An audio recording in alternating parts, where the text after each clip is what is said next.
Bismillahirrahmanirrahim. Alhamdulillahilladzi nawwara quluba man syaa min ibadihi fara'al kauna binuri qalbi fasyahidallaha fil kauni kullih. Ashhadu an la ilaha illallah wahdahu la syarika lahul ma'rufu bi ihsanih wa ashhadu anna sayyidana Muhammadan abduhu wa rasuluhul masyhuru bi amanatih. Sallallahu wa sallam ala sayyidina wa habibina Muhammadin khairi khalqih wa ala alihi wa ashabihi wa dzurriyyatihi wa atba'ihi, amma ba'du.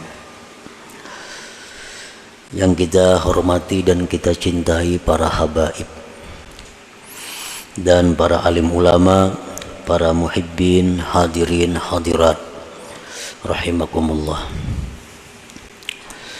Pertama-tama kita bersyukur kepada Allah dan menghaturkan pujian kepada Allah yang telah memberikan kita hidayah, memberikan kita petunjuk, memberikan kita taufik, kemudahan untuk melakukan kebaikan, sehingga pada malam ini kita dapat berkumpul bersama-sama di Masjid Nurul Muhibbin ini.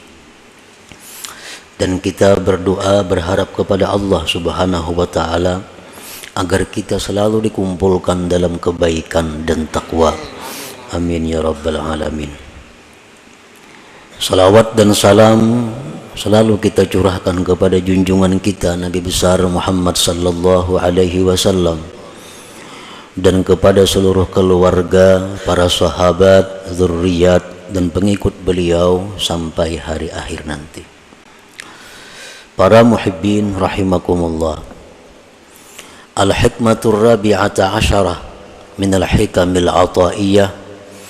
Qala al-imam Ahmad ibn Athaillah As-Sakandari rahimahullah wa nafa'ana bi'ulumih.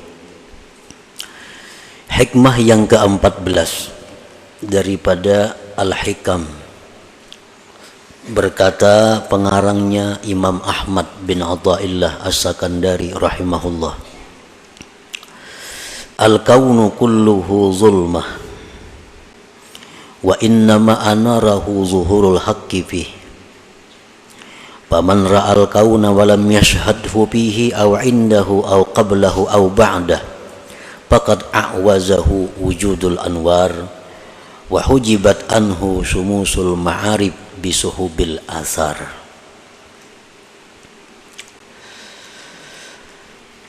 Hikmah yang ke-14 yang terjemahnya atau artinya adalah bermula alam semesta seluruhnya itu gelap gulita dan hanya saja menerangi akan alam semesta itu oleh nampaknya Allah pada alam itu. Maka barang siapa yang melihat alam semesta ini dan dia tidak memandang kepada Allah pada itu alam atau di sisi alam atau sebelum alam atau sesudah itu alam, maka sungguh luput akan dia adanya cahaya-cahaya dan terdinding daripadanya matahari ma'rifat dengan makhluk yang diumpamakan seperti awan. Para muhibbin rahimakumullah, maka itulah arti atau terjemah daripada hikmah yang ke-14 daripada hikam ini. Adapun tafsirnya atau penjelasannya, bermacam-macam para ulama pendahulu kita yang menerangkan lebih luas tentang pengertian daripada hikmah yang ke-14 tadi. Al-kaunu kulluhu zulmah wa innama anarahu zuhurul haqqi fihi. Kaun itu artinya alam semesta. Alam itu ma siwallah, sesuatu yang selain Allah disebut alam.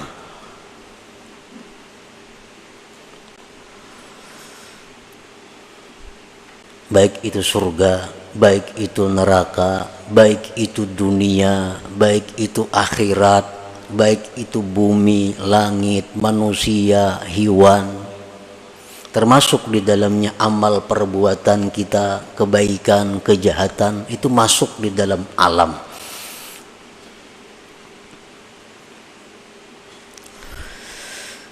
Maka seluruhnya alam tadi zulmah, gelap.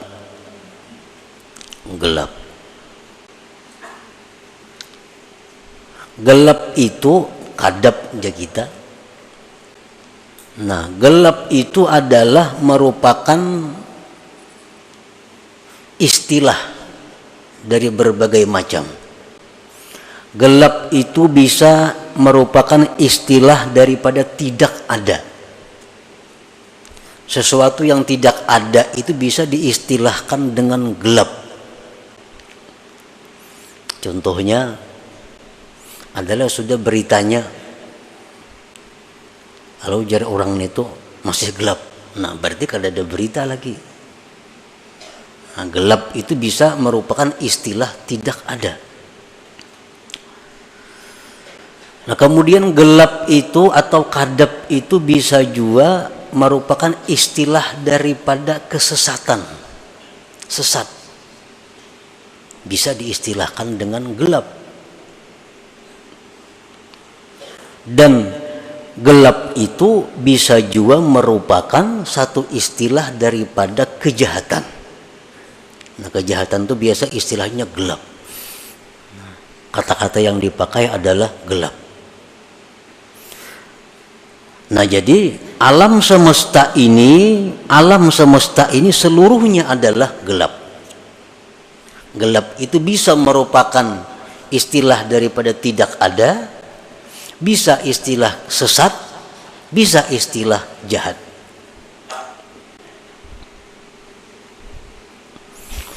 Wa inna ma'anarahu zuhurul haqqi fihi, dan hanya saja menerangi akan alam semesta ini oleh tampaknya Tuhan pada alam itu. Terang ini pun istilah dari beberapa macam. Bisa sesuatu yang ada itu diistilahkan dengan terang. Adakah sudah kabarnya nih? Sudah ada titik terangnya jar. Nah, berarti ada tuh. Nah, jadi terang itu bisa istilah ada. Nah, kalau kita pakai istilah ada itu, maka alam semesta ini adalah zulmah, artinya tidak ada, tetapi hanya saja alam itu ada oleh karena adanya Allah. Oleh karena adanya Allah. Itu kalau kita pakai istilah gelap itu tiada, terang itu adalah ada.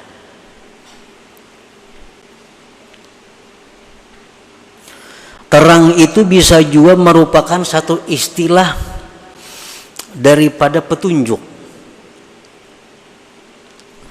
Petunjuk itu bisa disebut cahaya, terang. Cahaya iman, ya kan? Nah, kalau kita ambil itu, maka pengertiannya adalah bahwa alam semesta itu adalah sesat. Zulmah, gelap artinya sesat. Hanya saja Allah Ta'ala lah yang menunjukkan akan alam itu.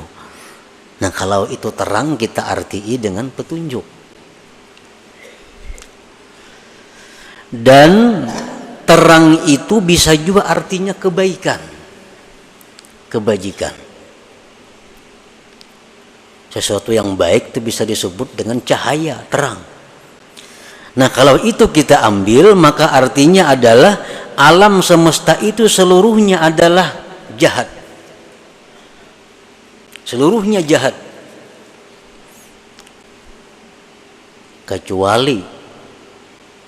Kecuali apabila diterangi oleh Allah Subhanahu wa taala, maka alam itu akan menjadi baik.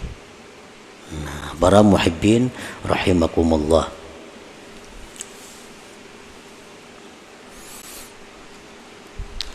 untuk mendekatkan kepada paham kita. Tadi mungkin terlalu jauh pemahamannya, masih lebar.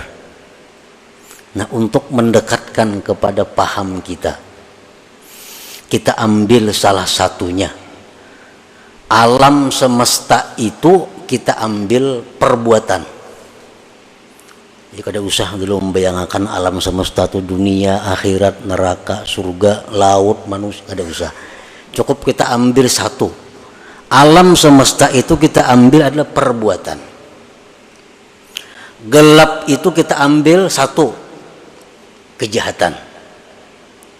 Terang kita ambil satu, kebaikan. Nah, jadi perbuatan-perbuatan kita manusia itu adalah seluruhnya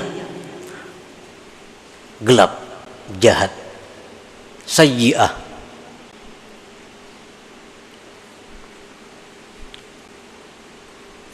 Hanya saja perbuatan-perbuatan manusia itu menjadi baik apabila dalam perbuatan itu dimusyahadahkan atau disertakan Allah Subhanahu wa ta'ala. Nah, itu.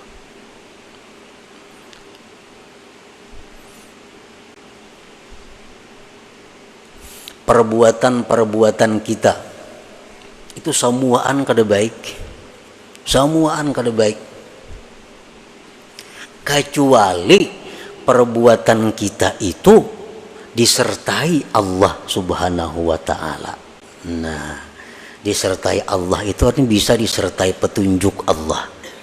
Hanya perbuatan kita tadi menjadi baik, menjadi cahaya, menjadi hasanah.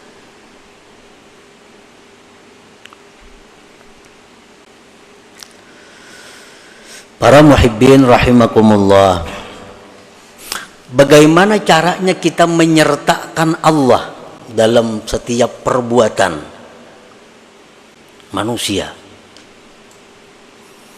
Bisa kita menyertakan Allah dalam perbuatan itu sebelum berbuat.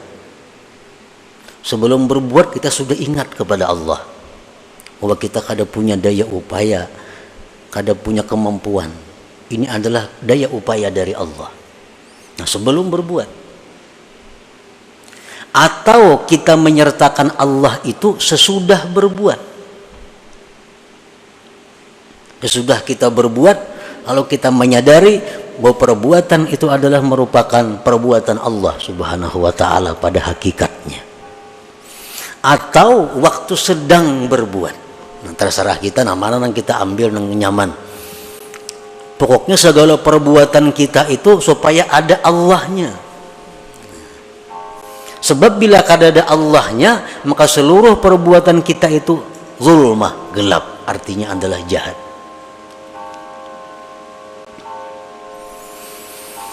Nah, para muhibbin rahimakumullah, paman ra'al kauna wa lam yashhadillah fahuwa mahjub ta'ihun bil zulumat wa huwa arzalul khalqi. Barang siapa melihat perbuatan, tadi kita ambil contoh satu perbuatan. Siapa yang melihat perbuatan baik dirinya atau perbuatan orang lain, tetapi dia tidak bisa musyahadah kepada Allah, artinya dalam perbuatan itu dia tidak ada Allahnya. Siapa yang berbuat aku, siapa yang berbuat ikam, di hati itu kada ada Allahnya, kada ada. Nah, maka orang ini ngarannya mahjub, terdinding. Nah, terdinding, tersesat, dan dia merupakan makhluk yang paling jahat, arzalul khalaik. Bila kita tuh mengakui bahwa yang berbuat ini adalah aku, sampai ke hati-hati kita aku, nah itu sesat, terdinding. Yang berbuat itu adalah Fulan bin Fulan, sampai ke hati-hati kita mengatakan itu Fulan yang berbuat, tanpa sedikit pun kita ingat kepada perbuatan Allah. Sesat kita, sesat. Kenapa dia terdinding itu? Sebabnya lintibahi zahiri suwaril akwan suwaril kauni fi qalbi, karena tertancapnya zahir gambar ini perbuatan di dalam hatinya. Nah, dalam hatinya sudah becap, sehingga terdinding daripada mengingat bahwa perbuatan itu adalah perbuatan Allah Subhanahu wa taala pada hakikatnya. Kan kita sudah mengitikadkan bahwa la haula wala quwata illa billah. Nah, kalau kita mengatakan bahwa itu perbuatan kita sampai ke dalam hati-hati, kita mengatakan itu perbuatan kita, nah itu kita berarti terdinding. Nah, apabila kita ini orang yang terdinding, kita orang yang sesat, Fatta'atu minhu sayyi'ah, amal taat yang kita lakukan itu menjadi kejahatan. Kalau kita ini orang yang terdinding, amal taat yang kita perbuat itu kejahatan. Kalau amal jahat bang, sudah makinnya kejahatan lagi.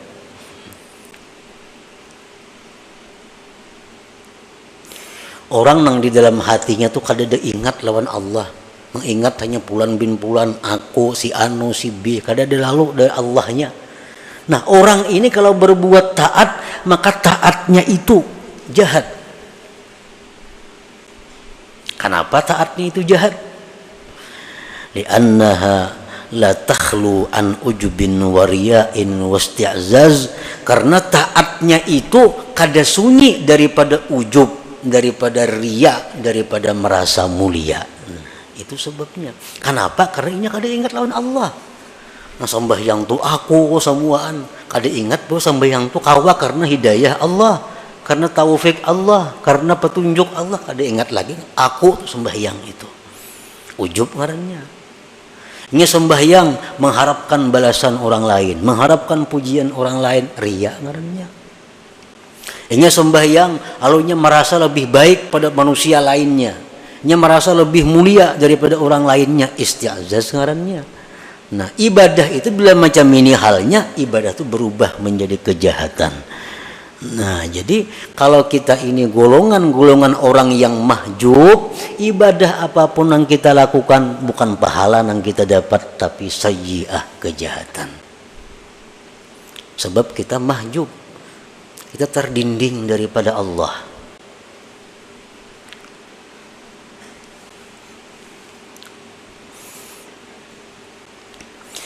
Wa amma man ra'al kauna wa yashhadullah ta'ala fahuwa mukasyafun munawwarul basirah para al kauna kullahu nura. Adapun orang yang melihat perbuatan, kita ambil contoh perbuatan tadi. Dia melihat perbuatan dan di situ dia ingat kepada Allah. Nah, ini sembahyang, ingat aku ini sembahyang karena pertolongan Allah, karena petunjuk Allah, karena hidayah Allah, karena kekuatan Allah, aku lalu bisa kah ini. Nah, maka ini orang ngarannya mukasyaf, orang yang dibukakan mata hatinya oleh Allah. Munawwarul basirah, orang yang diterangi mata hatinya. Maka dia melihat perbuatan itu seluruhnya adalah cahaya, karena selalu ada Allah Subhanahu wa ta'ala. Inya sembahyang, inya bersedekah, baik dirinya atau orang lain, selalu inya melihat bahwa itu adalah petunjuk Allah, itu adalah kekuatan dari Allah, itu adalah taufik daripada Allah. Nah, sehingga orang itu jadi tinggalam jadinya, nang timbul hanya Allahnya. Nah, kalau macam itu kita ngarannya mukasyaf. Nah, mukasyaf.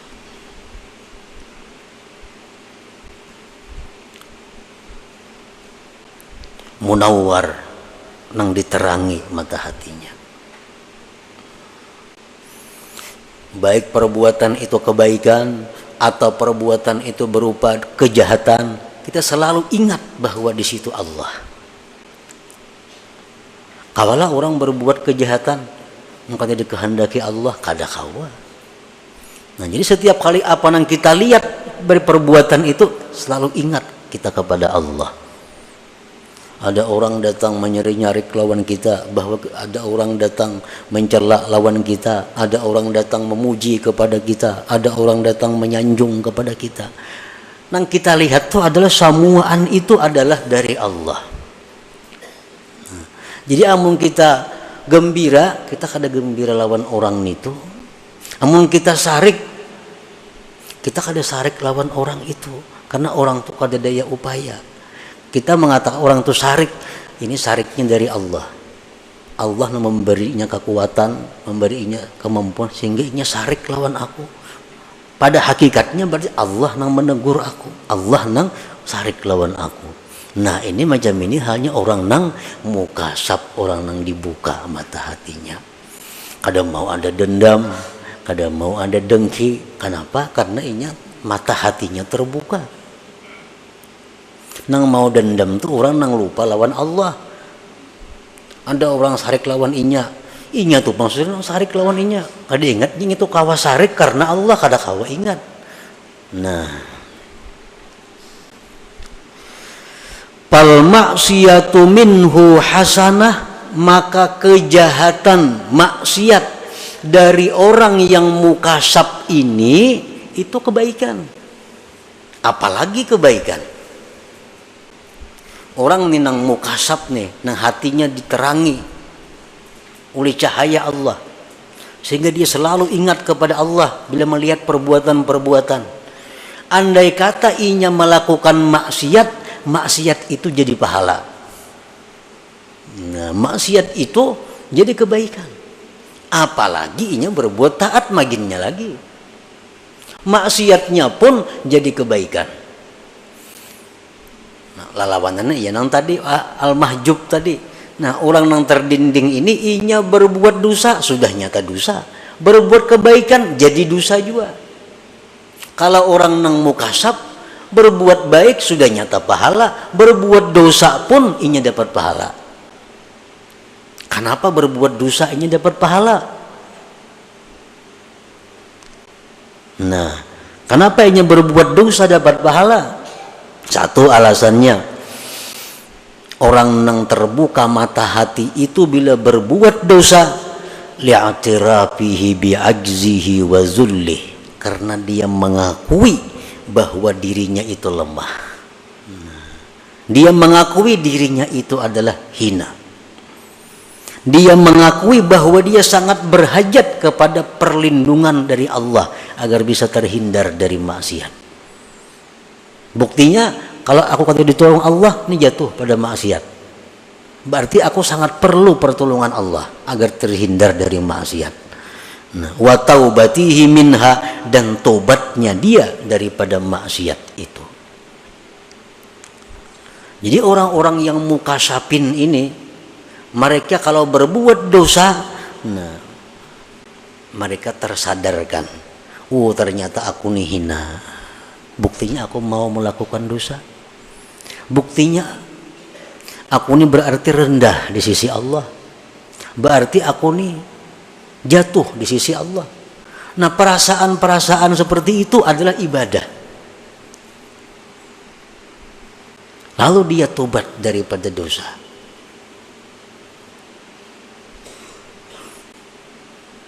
Banyak orang yang masuk surga karena dosa. Banyak orang masuk neraka karena kebaikan. Masuk neraka karena kebaikan, dengan kebaikan itu dia merasa dirinya paling mulia. Dengan kebaikan dia merasa orang lain hina. Akhirnya kebaikan itu mengantar dia masuk neraka. Dia melakukan dosa, lalu dia merasa hina daripada orang lain. Dia merasa rendah daripada orang lain.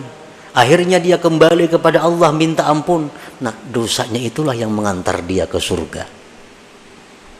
Jadi orang-orang yang dibuka Allah mata hatinya, yang selalu ingat kepada Allah, walaupun yang diperbuatnya dosanya jadi pahala.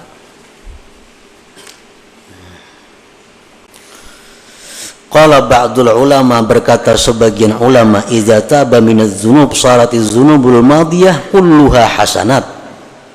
Kalau orang taubat dari satu dosa, ini berisi 100 macam dosa, lalu ini tobat, sebujur-bujur tobat, maka nang 100 macam dosa tadi ditukar Allah jadi kebaikan.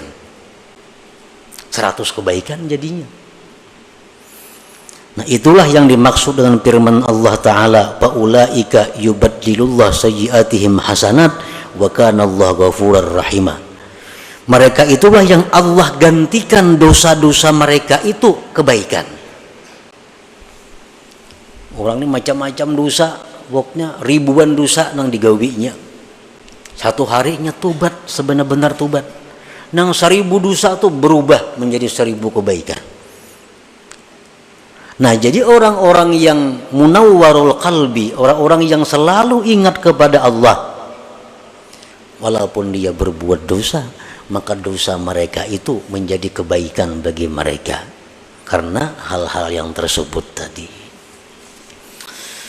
Nah, para muhibbin rahimakumullah, jadi itu merupakan salah satu daripada pemahaman daripada hikmah yang ke-14 ini.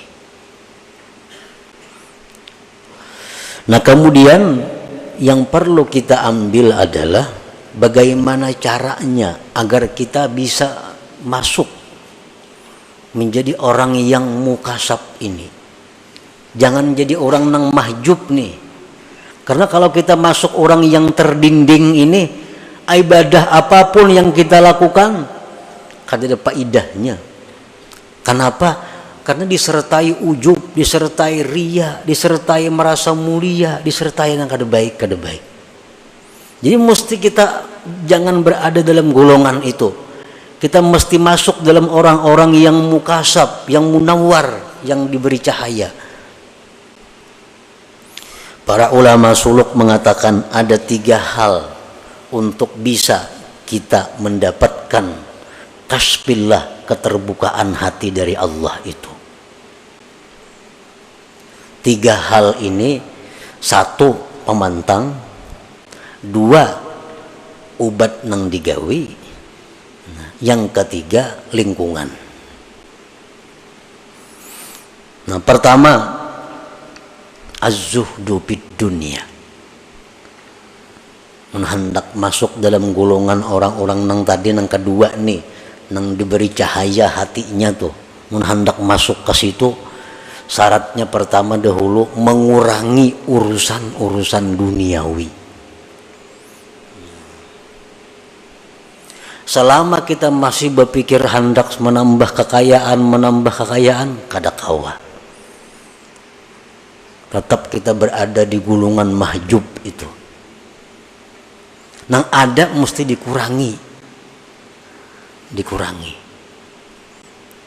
Misalnya asalnya usaha berapa macam, dikurangi supaya ada ruang di dalam hati untuk menerima cahaya Allah. Karena hati ini sudah penuh dengan urusan dunia. Cahaya Allah kalau kau masuk, nah dikurangi supaya bisa masuk. Nang kayak butol tuh hibak awal kita tambah banyu, kada kawa lagi, walaupun nang masuk nih habang hijau kada kawa, sudah hibak nih tuh. Ini butol nih hibak sudah sampai di atas banyu. Anda kayak banyu habang tak keluar juga ini. Timun kita kurangi, nak kawa masuk. Nah, bila masuk cahaya Allah ini akan menjalar, nah, akan menyisihkan yang lain-lainnya. Jadi kurangi aja urusan dunia. Ada perlu ampih bertuku, ada perlu ampih berdagang, ada perlu. Cuma kurangi urusan dunia, beri tempat dalam hati untuk menerima cahaya Allah. Selama kita masih memikirkan macam-macam jabatan, macam-macam kedudukan, macam-macam perdagangan, menambah usaha itu, maka kada mau masuk sudah. Nah, jadi pertama syaratnya adalah kurangi urusan keduniaan itu. Beri ruang hati untuk menerima cahaya Allah. Yang kedua, kalau sudah kita kurangi urusan duniawi tadi, ditambah kasratul zikri wal fikri, perbanyak zikir dan tafakkur. La ilaha illallah perbanyak, salawat diperbanyak. Ditambah tafakkur, berpikir tentang kejadian-kejadian yang diciptakan Allah ini. Yang ketiga, suhbatul ulama as-salihin, dekat dengan ulama salihin. Nah, apa gunanya kita dekat dengan ulama salihin? Karena dengan ulama salihin itu kita bisa menanyakan masalah-masalah hukum yang kita hadapi. Yang kedua, itu bisa menambah semangat kita untuk beribadah kepada Allah. Nah, bila tiga hal itu kita laksanakan, maka kita satu saat akan menjadi orang yang mukasab, yang dibukakan hati, sehingga apa yang kita lihat itu kada terlepas daripada Allah Subhanahu wa ta'ala. Nah, jadi itulah sebagian yang dipaham daripada hikmah yang ke-14 daripada hikam al-ataiyah ini. Nah, semoga Allah Subhanahu wa ta'ala memberikan kita taufik hidayah, memberikan kita anugerah, sehingga kita diberi Allah keterbukaan dan terang hati untuk selalu melihat Allah Subhanahu wa ta'ala dalam segala sesuatu. Ila hadratin Nabi sallallahu alaihi wasallam. Al-Fatihah. Bismillahirrahmanirrahim. Ista'ina siratal mustaqim. Faya yakhraju minhu syafa'atan sallu alaihi wa sallimu taslima.